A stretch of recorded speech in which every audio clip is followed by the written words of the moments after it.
Hello, today we're just going to have a brief look at our new Dishtec Gas Check system. The main components of this system are our gas valve here. There are pressure switches fitted to the inlet and the outlet. They're marked appropriately, and we've got our control panel here as well. Now, these pressure switches are adjustable, so your licensed gas fitter will need to know the operating pressure of the system so these can be adjusted correctly. Having a look at our control panel here, we can see that this is a fully readable digital display. There's no more flashing lights or indicator things to get everybody confused. This will tell you in plain English exactly what is going on at any given time. We might just have a closer look at that right now. We'll just look at a couple of screens here that the operator could possibly see.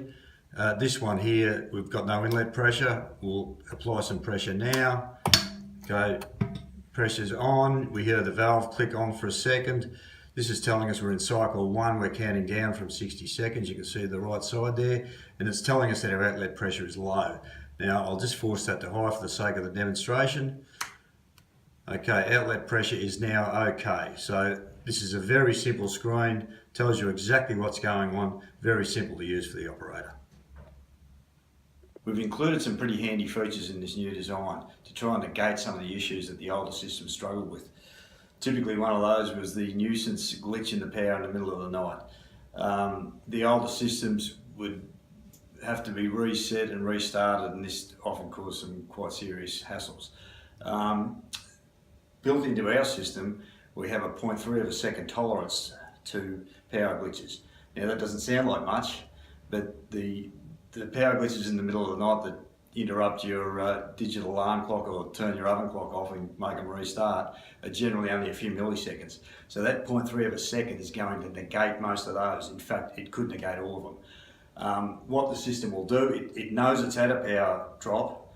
It will instantly look at both the pressure switches, and if they're both still sound, it'll just run on and there'll be no problems whatsoever. The other thing we've included, this is inside the unit, is this red button here. Now this is to extend the purge time to 5 seconds. Our standard purge time is only 1 second, but if you've got a new installation, you might have quite a large fitting line, so to fill that you need quite a few seconds. So by pushing this, you extend that time to 5 seconds. So this is a very handy tool for your installer. Hence it's inside, because we don't want operators playing with this, but for the installer it's a very handy tool. The other thing that is included, we've got a serial interface port here.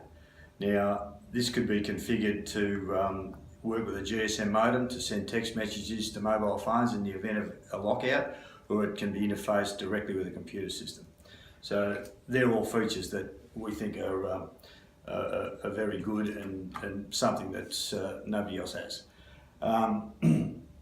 The system can be operated by the key here, turned on and off, or simply by turning the power off then on again.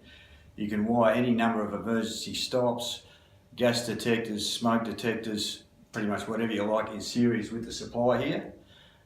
Once any of those safety devices trip, the gas valve goes off, and that's it. Once they're reset, our system here gets its power back and automatically goes through the startup procedure, and away we go. So it's no need for pushing buttons or mucking around. It's quite simple. So thank you.